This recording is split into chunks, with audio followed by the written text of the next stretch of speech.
ನಟ ದರ್ಶನ್ ಪತ್ನಿ Vijayalakshmi 15 social media ಬಳಕೆದಾರರ ವಿರುದ್ಧ ಪೊಲೀಸ್ ಆಯುಕ್ತರಿಗೆ ದೂರು ನೀಡಿದ್ರು. ಕೆಟ್ಟ ಸಂದೇಶವನ್ನ ಕಳಿಸುವವರ ಪತ್ತೆಗೆ ಸಿಸಿಬಿ ತನಿಖೆ ಶುರು ಮಾಡ್ತಾ ಇದ್ದಂತೆ ಹುಚ್ಚಾಟ ಮೆರೆದ ಕಿಡಿಗೇಡಿಗಳಿಗೆ ಕಾನೂನಿನ ಕಂಟಕ ಎದುರಾಗಿದೆ. ಆದ್ರೆ ದೂರು ದಾಖಲಾಗ್ತಾ ಇದ್ದಂತೆ ಕಿಡಿಗೇಡಿಗಳು ತಮ್ಮ ಅಕೌಂಟ್ಗಳನ್ನ ಡಿಲೀಟ್ ಮಾಡ್ಕೊಂಡಿದ್ದಾರೆ. ಇದರ ನಡುವೆ ಅರೆಸ್ಟ್ ಆಗುವ ಭಯದಿಂದ ವಿಜಯಲಕ್ಷ್ಮಿಯವರನ್ನ ಟ್ರೋಲ್ ಮಾಡಿದ್ದ ಆರೋಪಿಯೊಬ್ಬ ಕ್ಷಮೆ ಕೇಳಿದ್ದಾನೆ. ತಿಳಿಯದೆ ಮಾಡಿದ್ದೇನೆ, ಕ್ಷಮಿಸಿ ಅಂತ ಕೋರಿದ್ದಾನೆ. ನಾನು ತಿಳಿಲಾರದೆ ಆ ತರ ಅಪ್ಲೋಡ್ ಮಾಡಿದ್ದೀನಿ.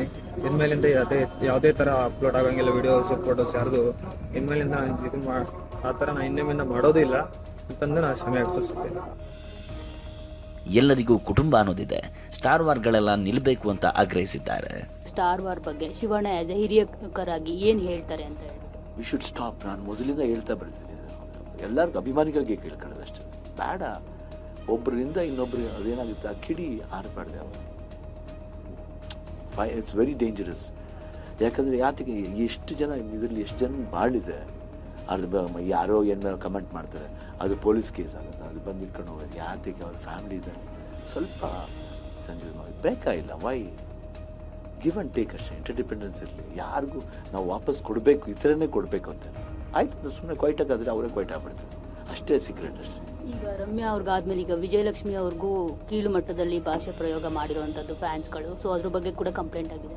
ಅದು ಯಾರೇ ಮಾಡಿದ್ರಮ್ಮ, ಹೆಣ್ಣು ಬಗ್ಗೆ ಯಾವ ಹೆಣ್ಣು ಬಗ್ಗೆ ಮಾಡಬಾರ್ದು, ತಪ್ಪೇ ಅದು. ಅದು ಯಾರು ನನ್ನ ಅಭಿಮಾನಿಗಳೇ ಮಾಡಿಸ್ತಾರೆ. ನನ್ನ ಅಭಿಮಾನಿಗಳೇ ತಿಳ್ತೇನೆ, ನನ್ನ ಅಭಿಮಾನಿಗೆ ಯಾಕೆ ಸ್ವಾರ್ಥ ಹೇಳ್ಬೇಕು. ಅಭಿಮಾನಿಗಳೇ ಮಾಡಿ, ಯಾವ ಅಭಿಮಾನಿಗಳು ಮಾಡಿದ್ರು ಅದು ತಪ್ಪದು. ಯಾಕಂದರೆ ಒಂದು ಹೆಣ್ಣಿಗೆ ನಾವು ಏನೇ ಮಾಡಬಾರ್ದು, ಆ ರೀತಿ ಮಾತಾಡಬಾರ್ದು. We should respect to men, ಯಾರೇ ಆಗಲಿ. ಕಷ್ಟನ ಸುಖ we have to respect to men. Mark movie ಬಂದಿದೆ, ಬೇಗ ಜಾಯಿನ್ ಆಗಿ ಅಂತ ಕೆಲವು ಕಿಡಿಗೇಡಿಗಳು ಸೋಷಿಯಲ್ ಮೀಡಿಯಾದಲ್ಲಿ ಲಿಂಕ್ ಶೇರ್ ಮಾಡ್ಕೊಳ್ತಿದ್ದಾರೆ. ಇನ್ನು ಮಾರ್ಕ್ ಸಿನಿಮಾ ಪೈರಸಿ ಆಗಿದೆ, ಇದನ್ನ ಡಿಲೀಟ್ ಮಾಡಿಸೋ ಕೆಲಸ ಮಾಡ್ತಿದ್ದೀವಿ ಅಂತ ಕಿಚ್ಚ ಸುದೀಪ್ ಆಪ್ತ ಚಕ್ರವರ್ತಿ ಚಂದ್ರಚೂಡ್ ಹೇಳಿದ್ದಾರೆ. ಜೊತೆಗೆ ದರ್ಶನ್ ಪತ್ನಿ ವಿಜಯಲಕ್ಷ್ಮಿ ದೂರಿನ ಬಗ್ಗೆ ಚಂದ್ರಚೂಡ್ ಪ್ರತಿಕ್ರಿಯಿಸಿದ್ದಾರೆ. ಕರ್ನಾಟಕ ರಾಜ್ಯದ ಯಾವುದೇ ಹೆಣ್ಣುಮಗಳಾಗಿರಲಿ, ಅವರು ರಮ್ಯಾ ಆಗಿರಲಿ, ಇನ್ನೊಬ್ಬರಾಗಿರಲಿ, ಆಕ್ಟರ್ ಆಗಿರಲಿ, ಆಕ್ಟರ್ ವೈಫ್ ಆಗಿರಲಿ, ಪ್ರೊಡ್ಯೂಸರ್ ಆಗಿರಲಿ, ಯಾರೇ ಆಗಿರಲಿ, ಯಾವ ಹೆಣ್ಣು ಮಕ್ಕಳ ವಿರುದ್ಧವೂ ನೈತಿಕತೆಯನ್ನು ದಾಟಿ, ಮಾರಲಿಂಗ್ನ ದಾಟಿ ಅವರ ವಿರುದ್ಧ ಕಮೆಂಟ್ಸ್ಗಳನ್ನು ಹಾಕೋದು, ಅವ್ರನ್ನ ಹೀಯಾಳಿಸೋದು ಮಾಡಬಾರ್ದು. ಅದು ಯಾರೇ ಮಾಡೋದು ತಪ್ಪು. ರಾಜ್ಯಾದ್ಯಂತ ಮಾರ್ಕ್ ಸಂಭ್ರಮ ಮುಗಿಲು ಮುಟ್ಟಿದೆ.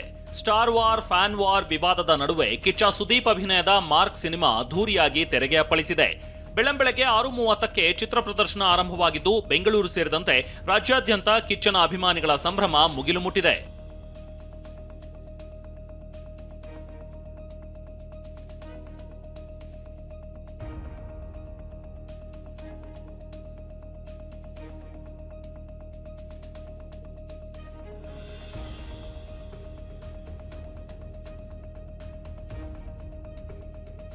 ಇನ್ನು ಸುದೀಪ್ ದರ್ಶನ್ ಟ್ಯಾಟೂ ಹಾಕೊಂಡು ಬಂದಿದ್ದ ಮಹಿಳಾ ಅಭಿಮಾನಿ ಜ್ಯೋತಿ, ಅಂಬರೀಶ್ ವಿಷ್ಣುವರ್ಧನ್ ಹೇಗಿದ್ರೋ ಹಾಗೆ ಸುದೀಪ್ ದರ್ಶನ್ ಅಂತ ಅನ್ಕೊಂಡಿದೀವಿ, ಡೆವಿಲ್ ನೋಡಿದೀನಿ, ಈಗ ಮಾರ್ಕ್ ನೋಡೋಕೆ ಬಂದಿದ್ದೀನಿ ಅಂದ್ರು.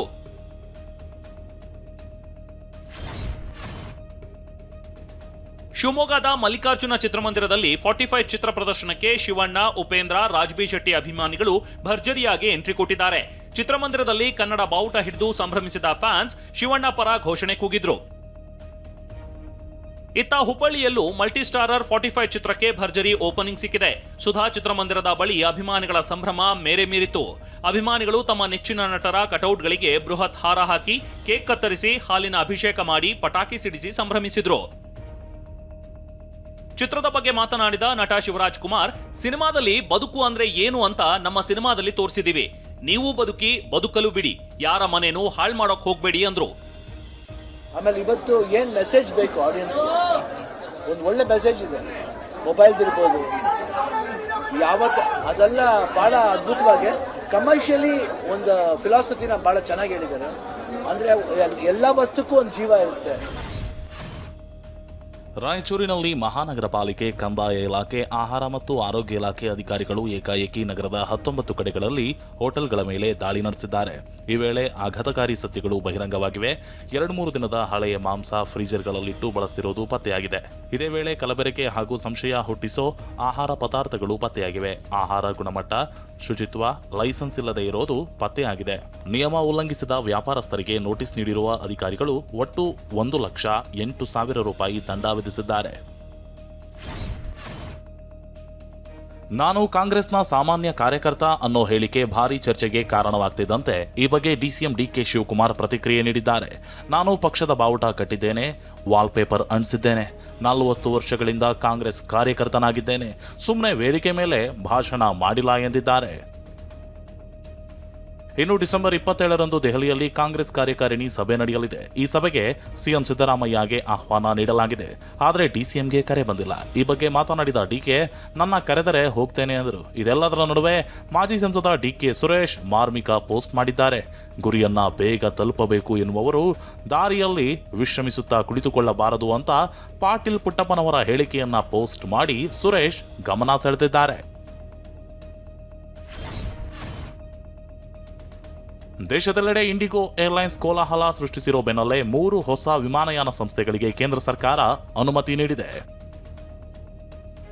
ಶಂಕ್ Air, Al Hind Air, Fly Express Air ವಿಮಾನಯಾನ ಸಂಸ್ಥೆಗಳಿಗೆ ವಿಮಾನ ಹಾರಾಟದ ಸಿದ್ಧತೆ ಆರಂಭಿಸುವಂತೆ ಅನುಮತಿ ನೀಡಲಾಗಿದೆ. ನಾಗರಿಕ ವಿಮಾನಯಾನ ಸಚಿವಾಲಯದಿಂದ ನಿರಪೇಕ್ಷಣ ಪ್ರಮಾಣ ಪತ್ರವನ್ನು ಸಂಸ್ಥೆಗಳು ಪಡೆದಿವೆ. ಹೆಚ್ಚು ವಿಮಾನಯಾನ ಸಂಸ್ಥೆಗಳು ವಿಮಾನಗಳ ಹಾರಾಟಕ್ಕೆ ಅವಕಾಶ ನೀಡಿ ಪ್ರಯಾಣಿಕರಿಗೆ ಅನುಕೂಲ ಮಾಡಿಕೊಡುವ ಉದ್ದೇಶದಿಂದ ಅನುಮತಿ ನೀಡಲಾಗಿದೆ. ಕ್ರಿಸ್ಮಸ್ ಹಬ್ಬದ ಪ್ರಯುಕ್ತ ಪ್ರಧಾನಿ ಮೋದಿ ದೆಹಲಿಯ the cathedral church of the ರಿಡೆಂಪ್ಷನ್ನಲ್ಲಿ ವಿಶೇಷ ಪ್ರಾರ್ಥನೆಯಲ್ಲಿ ಭಾಗವಹಿಸಿದ್ದಾರೆ. ಈ ಬಗ್ಗೆ ಎಕ್ಸ್ ಖಾತೆಯಲ್ಲಿ ಪೋಸ್ಟ್ ಮಾಡಿ ಶುಭಾಶಯ ಕೋರಿದ್ದಾರೆ.